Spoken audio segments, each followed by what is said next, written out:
Bolivia, Tzu Chi volunteers held an aid distribution in Las Penas. In our feature report, we'll take a look at the story of a recovered drug addict.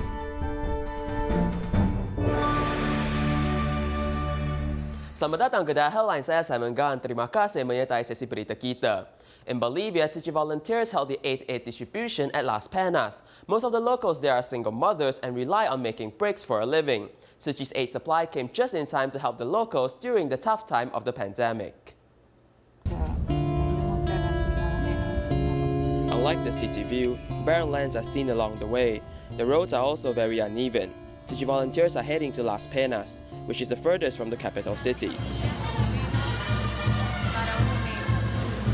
When they arrived, it was already 4 in the afternoon. The mayor had specially invited a band to welcome the arrival of the volunteers. Thank you, Master Madan Yan and Tzu Chi brothers and sisters. You have brought joy to us. You have also brought love and hope to 600 families in our community. In unity and in any faith, the most important thing is the act of generosity. We can feel that from the love that you have given to us.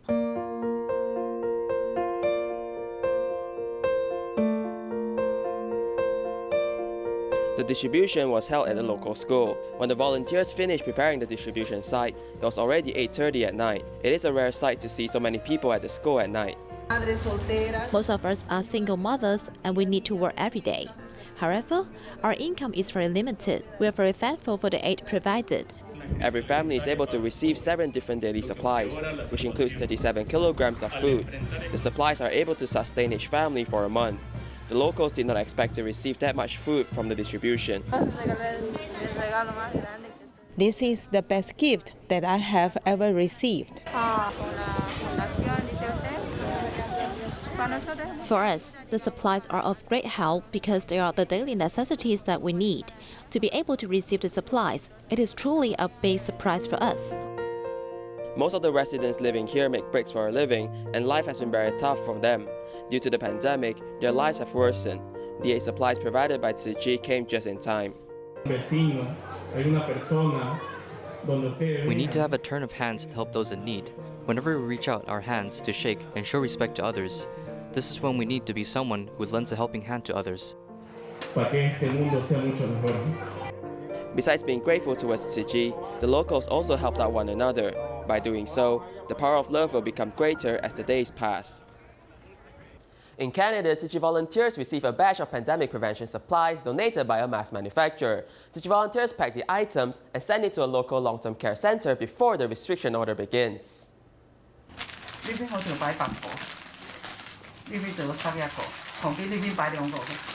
Fully utilizing every inch of space in the box, volunteers from the Tzu Chi Eastern Canada chapter are busy packing all the pandemic prevention supplies. A total of 5,000 medical masks and 100 protective gowns are packed and ready to be sent to the long-term care center in Markham. They know that we are a charity as well that help out in distributions. So they were generous enough to give us an additional bonus. So it's really nice to see that all the community are coming together to help out everyone that's in need. So I'm really hoping that all this masks will send a lot of love and a lot of protection to everyone in the long-term home care. The aid distribution by Tzu Chi was made possible by the local state councillor Alan Ho. On the day of the distribution, he even brought a local education committee member to the event. Everyone knows that a protective gown is not cheap. Therefore, I'm very grateful to Tzu Chi. In the past, Tzu Chi has been helping a lot of people in our city. All the locals also know the good deeds that Tzu Chi has done for our community.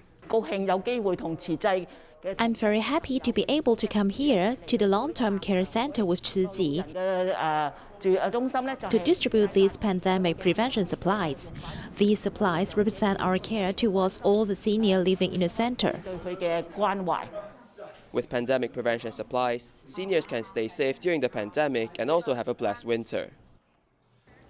To safeguard the health of frontline medical personnel, Tzu Chi volunteers in Kedah, Malaysia did their best to quickly make protective clothing, even utilizing the liaison office as a workstation. I've used an old model sewing machine until now. I've been using the same one since before my marriage and used it until now. When I came here to learn how to make protective clothing, I learned to use an electric sewing machine. Otherwise, I've never used an electric sewing machine. Although she just learned to use an electric sewing machine, her sewing speed is still quite fast. The Kedah volunteers are safeguarding the frontline medical workers and mobilize a lot of manpower to quickly make protective clothing. The two of us can sew quite fast. It's going quite quickly, and I sewed this PPE first and did my sewing work later. After finishing these PPEs, then I will continue with my other work.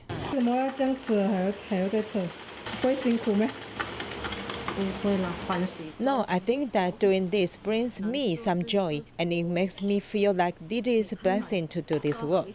When you make one and fold it up, you feel very happy that it's done and it's good. I had an accident and had 2 fractures. Now there are iron bars. I still sew even though my feet hurt. Yes, I can still use my feet. When my left foot is tired, I'll switch to my right foot. If you don't move, you will die. We need to stay active if we want to live. Because I had a surgery on cataracts, it's very troublesome. I cannot see clearly, so I sometimes need to change glasses. The doctors need these PPEs now, so we just do what we can to help.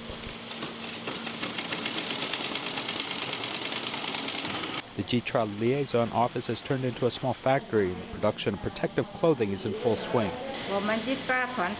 Our Kedah team is very blessed. This is such a large space here that we can use. Thank you, sisters, for taking their time to give their time. In this tough time fighting against the pandemic, the love and compassion of Tzu Chi volunteers is always present. In Malaysia, Yoyoh Ijan is a single mother from Indonesia. 4 years ago, her husband passed away and she had to raise her 2 children all by herself. Tzu Chi volunteers provided aid and also cared for this family of 3.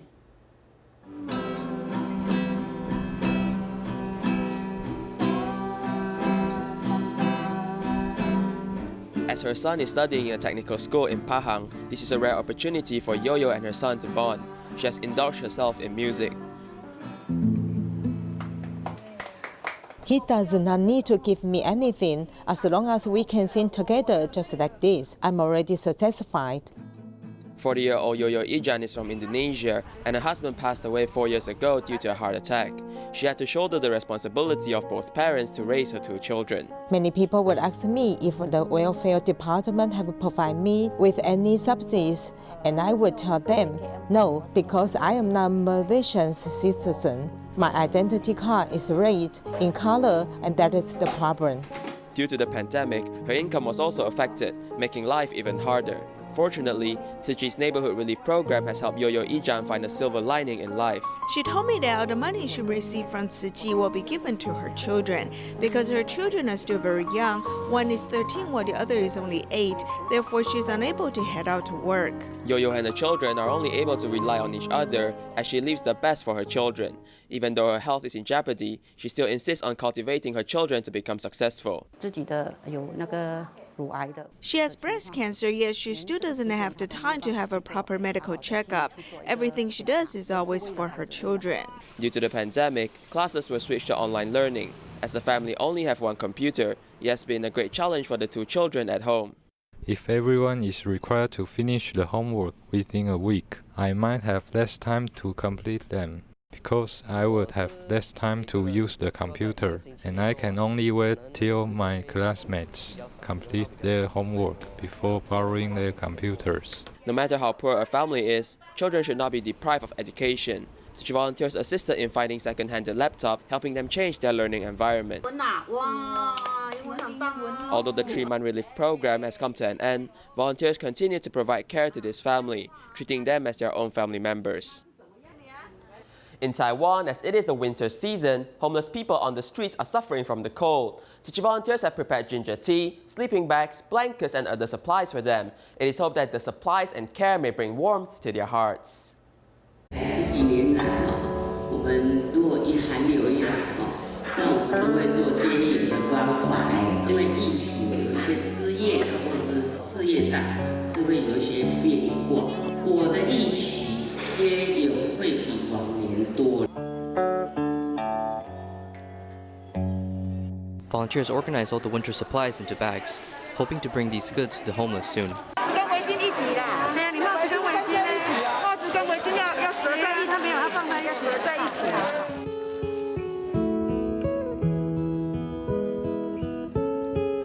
With years of experience, walking into the city streets, volunteers are familiarized with where the homeless people are at.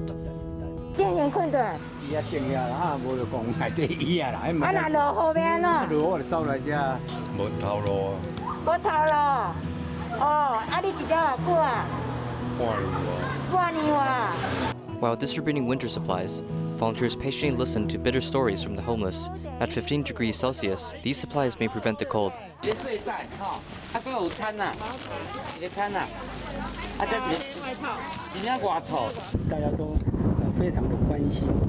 Everyone really cared about these disadvantaged people, hoping that during the cold they may also receive warmth. So today, we also brought glutinous oil rice for them.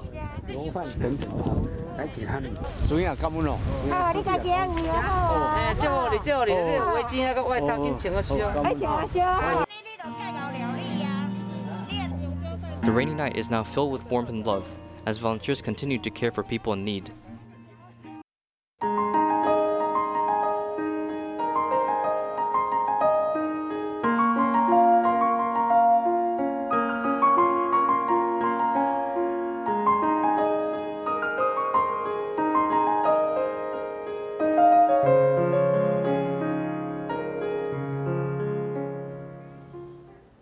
In today's society, it's very difficult for rehabilitated people to return to society. Drug addiction is difficult to quit, and the relapse rate is as high as 50%. Today, we learn about one such lady who turned the life of drug addiction around and even wrote a book and counsels others to follow the right path.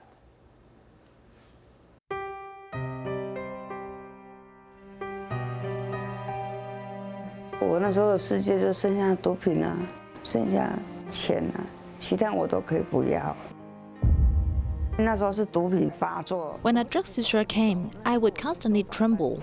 But then, my weight was only 38 kilograms, and the sweat that I shed smelled like drugs. When I woke up, I didn't remember my name is Tzu. I only knew that my serial number was 6274. After graduating from junior high school at the age of 15, her family was poor and she was unable to go to school. Chen Huiju went to work as a worker in a factory. After half a year, she moved to Taipei. From working in a hair salon to being a hostess, she eventually entered the drug world. From my first taste, I was taking drugs every day, and even hiding drugs in my underwear. Besides doing drugs, she was also involved in drug trafficking. When she was 21 years old, she became part of the underworld. The lock on the door was very rapid, and then I heard the sound of walkie-talkie. They even searched the ceiling with a flashlight as they were looking for a gun. In the end, we were poor and have no other choice, so we each took a machete and head out to rob others. I even pointed at my mother's nose with my finger. I was very loud and had a fierce look in my eyes. I challenged her and told her, as long as I have money on me, I will take her on my whole life. My mother borrowed money 2 times and spent more than $10,000 of my drug treatment, but this didn't help as I still did drugs. Letting her mother down time and time again, Chen Huiju felt that she will live in hell her whole life.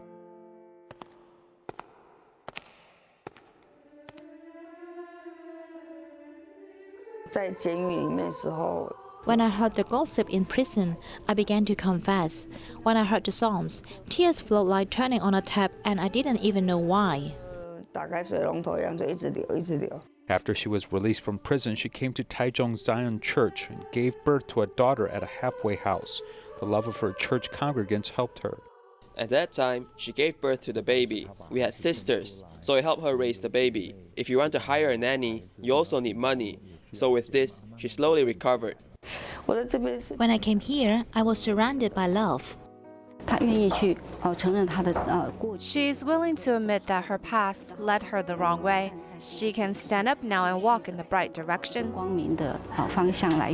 Acceptance and support allowed Chen Huiju's scarred life to be reborn again.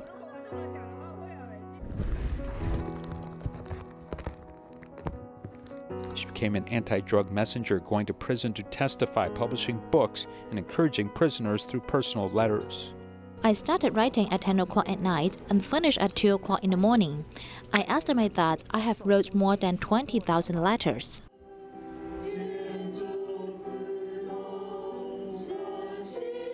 Years after being released from prison, she relied on her faith, and because of her lovely pair of children, she never looked back. Her image is a superwoman in the eyes of others, but to me, she's actually very weak. I hope she will do what she likes and stop being sad. I don't have a big dream. I just want us 3 people to depend on each other. Her life feels like the plot of a movie, but is actually the true path of Chen Huiju's life. Fortunately, the second half of her life has led her to find happiness. 好像我们就看着那个一个人solo在那边跳，有没有？然后那个solo那个也可能是这样子，那个就是这样子，对，你就是摆个 pose， 然后会这样一样。 Soybeans are nutritious, but some citizens think that soy isoflavones in soybeans might cause sexual precocity to their children. Is this really true? Let's listen to the experts. When the mother is pregnant, people often talk about drinking more soy milk. But within that, there's estrogen. To children, does estrogen cause sexual precocity? I'm afraid that drinking soy milk will bring this to both of my boys. Soybeans are highly nutritious food, but soy isoflavones, also known as phytoestrogens.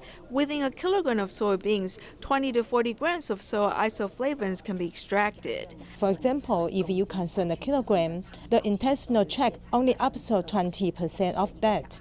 If a child drinks 200 cc of soy milk a day, the soy milk is actually diluted. So drinking the 200 cc soy milk, there is actually a very small protein of soy isoflavones. According to medical authorities, sexual precocity is the development of secondary sex characteristics.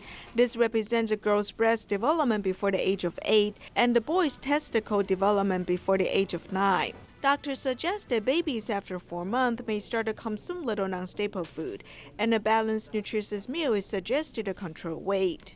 As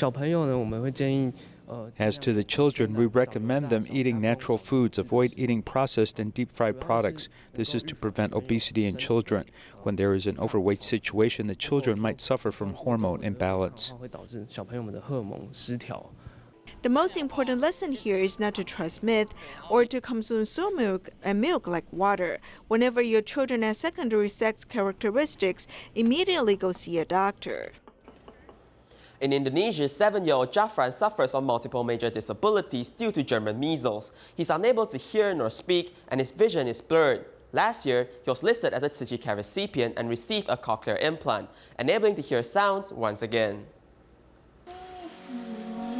Jafran itu titipan dari Allah dan saya berkewajiban untuk ngejaga dia sampai dia kembali ke Allah dalam keadaan sebaik mungkin. Itu aja sih.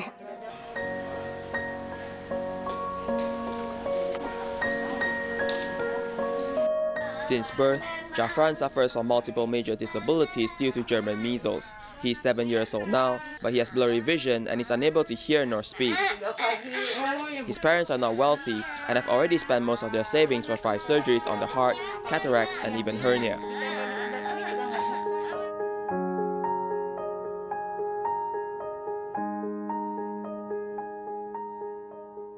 Perkembangannya sejak After installing the cochlear implant, he can finally hear us. It's not like the hearing aid we bought for him when he was 5. Back then, the hearing aid did not help. 2 tahun sampai 5 tahun belum bisa dengar. Harapannya semoga dia I hope that Zafran can be like the other kids of his age, happy and growing up healthy. semoga ibunya tetap I also hope that his mother can stay strong and accompany her son throughout his growing process. dalam tumbuh kembangnya. He'll feel nervous and make noises. He's still not used to the surrounding sounds, just like when a baby is learning how to speak. Every little improvement by Jafran is hope for a better tomorrow. In Tianjin, China, mandatory garbage sorting was implemented in December. Tzu Chi volunteers were invited to a company to promote environmental protection through different activities. The staff of the company got to know more about garbage sorting and reducing waste. Take a look. Garbage can also turn into usable resources. It all depends on the implementation of environmental protection ideals. Tzu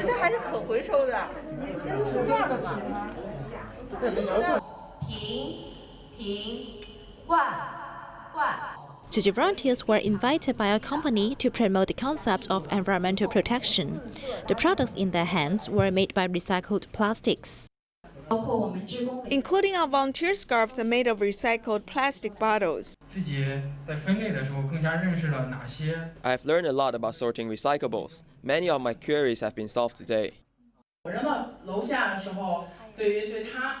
I take the recyclables downstairs, I'm actually reducing part of sanitation workers' work and also protecting our earth bit by bit. First, we need to start doing it by ourselves. Every single change can inspire more people, allowing our earth to become more healthy. Practicing energy saving and carbon reduction in daily life, it is imperative for us to protect our earth with prompt action. In Nantou, Tzu Chi volunteer Cao Mei-ying passed away on November 11th due to stomach cancer. She has also fulfilled her wish of becoming a silent mentor. Recently, a memorial ceremony was held with many volunteers sharing their touching stories with the late Cao Mei-ying. Here's more. In February this year, she was diagnosed with stomach cancer. Although her health condition was getting worse as days passed, she was very determined to still do the right thing. I needed to remove 2/3 of my stomach and also carry out chemotherapy. She was a teacher at Nantou Junior High School. She established a DaAi Mother classroom in Nantou, cultivating many bodhisattvas.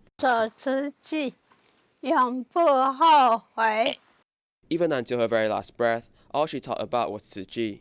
She has shown us that our lives are enriched because we have helped others. Our wisdom life is fulfilled because of self-realization. My mom always said that when there's a will, there's a way. That was her philosophy in life. Family members were sad, and she will always be in the hearts of Dharma family members. I always called her my older sister. She would say, "How could you? I'm only older by half a year, and you call me older sister, and you are the younger one." I said that for twins, even if one is born a minute earlier, she will be called the older sister. So you are my older sister.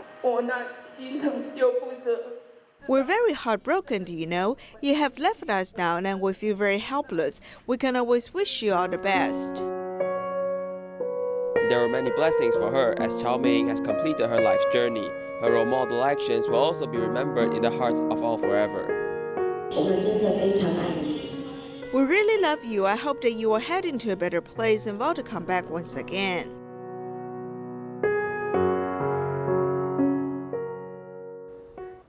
In Hualien, there's a group of people who are safeguarding the local water quality for the past 12 years. Recently, they were awarded by the EPA for their efforts. We'll leave you with these images. Thank you and goodbye.